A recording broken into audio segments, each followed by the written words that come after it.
Hello everyone and welcome back to my channel. If you're new here, my name is Ellie. And today's video is going to be my October reading wrap up. So September was quite a slumpy month for me and I'm really glad that October was much better in terms of reading. And I read a total of 11 books in the month. And I don't want this video to be too long, so I'm just going to get straight on in with it. So the first book I actually started right at the very end of September. I've read the majority of it in October, so I'm including it in this video because I don't think I mentioned it in my September wrap up, and that is Lone Wolf Protector by Kaylee Neal. I listened to this on Audible. This story follows Maggie and she returns to Wolf Creek as a year previously her best friend mysteriously disappeared, and Maggie is determined to find out what happened to her. And this book was under the paranormal categories, and by the title Lone Wolf I was assuming it was going to be like a wolf shifter romance. However, there wasn't really anything paranormal until the very end, where it was revealed one of the characters had like the wolf gene. And I believe this is the first in the series, so I think the rest of the series probably will be more around the whole wolf shifter thing, but this book was just kind of like setting up the scene, and there was just like mentions of it towards the end. So if you are going to pick this up, just be wary of that. But despite that, I did really enjoy the story. People in the town sort of warn her to stop digging, but of course she doesn't, because she's just determined to try and help out her friend. And the more she digs, the more things happen, the more people kind of get involved, and I really liked that aspect of it. Like, I really did enjoy the story. I just wish there was a little bit more of the paranormal side to it, just because I was expecting that, and I think I probably will continue with the series. And the second book I read was Match to the Mafia by Jenica Snow. This is only a short novella. I managed to read this in one sitting. This is the story of Bianca and Enzo. So Bianca works at a plus size dating agency called Seeking Curves. When Enzo walks into the agency one day, he sees her and is just immediately like, she's the woman I want. So it's very fast paced, as you can tell. It's only like a novella, but it's sort of him picking her and taking her on a few dates. I believe Seeking Curves is a series of books around this plus size dating agency, so I'm definitely going to have a look into that to find out the other books within this series. But I wanted to pick this one up because I've been reading quite a few mafia books recently and really enjoying them. So as this was a novella, I wanted to give it a go, and I'd also heard lots of good things about Jenica Snow. So I went with high expectations and this did not disappoint. I really liked the plus size heroine in this and the representation, and I would definitely recommend picking this one up if you haven't yet. Then I read My Professor by Shonora Williams on Kindle Unlimited. So last month I read Coach Me by Shonora Williams, and I will say this one felt very similar. So instead of it being coach and athlete, it was student and teacher. Again, this was a novella, so it did kind of pick up the pace very quickly, but quite honestly, now I'm talking about it, I don't really remember too much of what happened. I just know I was thinking that it was very similar to Coach Me. We're rated 3 out of 5 stars, so it was on a similar level. And yeah, now I kind of feel bad because I just don't really remember too much about what happened in that one, so I don't really know what to say. Then sticking with Kindle Unlimited, I then read Ice Planet Barbarians by Ruby Dixon. So this is a book I never ever thought that I would pick up. I didn't think it would be my thing at all, but I didn't realise it was on Kindle Unlimited, and it just came up on the recommendations, and I thought, you know what, I'm just gonna see, because I've heard a lot of good things about it, I've heard a lot of not so good things about it, and honestly I was just really intrigued as to how this story was going to develop. So I'm left with mixed feelings. In this book we follow Georgie, and she is basically kidnapped from her home, put on a spaceship, which then crash lands, I believe it was, on this alien planet. There are lots of women who are on the ship, and I believe all the women who were on the ship have their own stories within this series. Not 100% sure, but I think that's how it works out. And they kind of elect Georgie as kind of their leader to go out and explore this planet to try and find them some food, see if they can get any help and things like that. And whilst Georgie is out, she meets one of the aliens, and he takes her as his mate, is all I shall say. It was a spicy book. I don't know if I would particularly continue with this series. However, I would say if you have been thinking about trying this book, then I would go in with an open mind, but I didn't dislike it. I just don't know if monster romances are really going to be my thing. Then I finished Ninth House by Leigh Bardugo. This took me like 2 weeks to get through, which for me, I usually finish a book every few days, but it was right at the start of the month and I did have quite a lot going on, so I was really excited for this book. I had really high expectations. I love the cover of this, and I just thought this was going to be one of the perfect spooky season reads. This book follows Alex, and she has been given the task to monitor the secret societies at Yale. So it's like a mix of it being in the real world and like the characters being human, but there's magical elements and they can see ghosts, which they call greys. And a girl ends up dead, and Alex wants to kind of investigate it because she thinks some of the societies might have had something to do with this girl's death. I did enjoy this. I just found myself getting a little bit confused at some points of it. It didn't kind of play out the way that I thought it was going to. I did just find myself getting a bit confused throughout it because of the different societies and things, which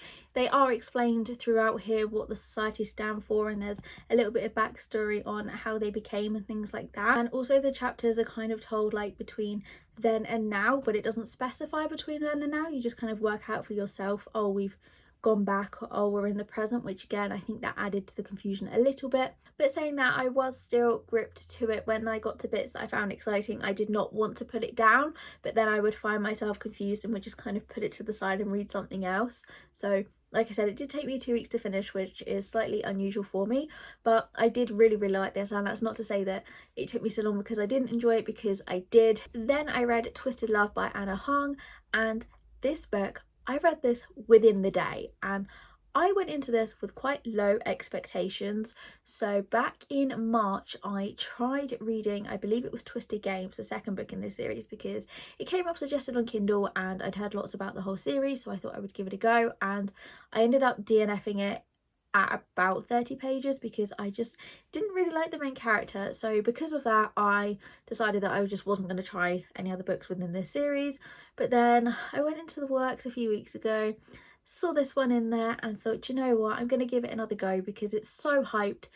Maybe I'll enjoy the other books in the series, even though I didn't enjoy Twisted Games. And I ended up absolutely loving it. As you can see, I tabbed it. I mean, there's only a few tabs in there, but I don't normally tab books. I really tried to, but I just never do it. But this one, I found myself able to do it straight away. This is the story of Alex and Ava. Alex is Ava's brother's best friend, so it's kind of like forbidden in that aspect. Ava's brother moves away and he asks Alex to just keep an eye on her, and I was not expecting the direction this story went in. When the secrets come out about Alex and Ava's families, I didn't see it coming, and I have seen some people say they didn't enjoy this book, and I think I could see why they didn't, because I could see it being quite far-fetched. But I personally was just so invested in the characters and their story that I just really liked it. I liked the relationship between Alex and Ava. I didn't feel that it felt forced or anything, and since reading this,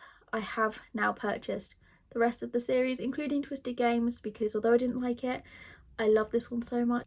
I thought I'd give it another go. But I think this may be my favourite book of the month, but definitely deserves the hype in my opinion. Then I listened to an audiobook which was Scandalous by LJ Shen. This book is an older hero, younger heroine, and I honestly didn't really enjoy it too much. I do tend to quite like the age gap trope. I just didn't particularly like the characters in this book. And last month I did DNF an LJ Shen book, and I think I've DNF'd another one of their books this year as well. So I just think maybe that's not an author for me. I haven't actually loved any of their books that I've tried yet. And now as I'm recalling it, I can remember what happened in the story, but I cannot remember the characters' names. But basically the hero has a daughter called Luna, I remember her name, and she doesn't speak, but she kind of gets a bit of a relationship with the heroine, and as much as the hero and heroine try to kind of stay away from each other, it doesn't happen, and she ends up babysitting his daughter, and he watches kind of their relationship grow, and through that his feelings for her grow. And I honestly was going to DNF this, but I had listened to a few hours of it and thought, I've done a few hours, I don't want to have wasted my time by DNFing it, so I continued with it, but I probably should have just DNF'd it. Then I read Savage. This is by Jenica Snow and Sam Crescent. Again, I read this in a day. This book is about Malachi and Sasha, and there is a virus at the very start of the book which is starting to take over the world, and lots of people are dying, and it is rumoured that there is like this safe camp up north where people who are immune to this virus can travel to. So Sasha takes her younger sister Lucy and they travel to the family's cabin and hide out there for a bit, but then it starts to become too dangerous and they run out of supplies, so they decide to carry on and try to make their journey towards this safe camp. On their journey, they meet Malachi, who agrees to protect them as long as when they arrive at this camp, Sasha agrees to give herself to him, and she is really resentful, doesn't really want to do it, but she wants to do whatever she can to keep her sister safe. So she agrees and they end up falling for each other. I did really enjoy this, but the end just kind of ruined it slightly for me. I did like the characters in this and I did like the storyline.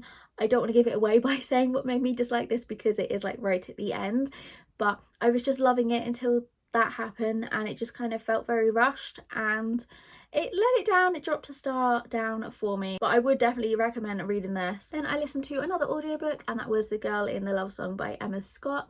I've seen quite a lot about this author around, but I had yet to try out any of their books, and then I was just scrolling through Audible and found this was on there included, so I gave it a listen and I really enjoyed it. This is the story of Milla and Violet, and the story is told from when they are 13 right up until they're in their early 20s. They go to school together and Milla is a talented guitarist and singer, and he only really ever shows that to Violet, and he has been in love with her since the moment he met her, and she has been in love with him, but they've just never admitted it or told it to anyone.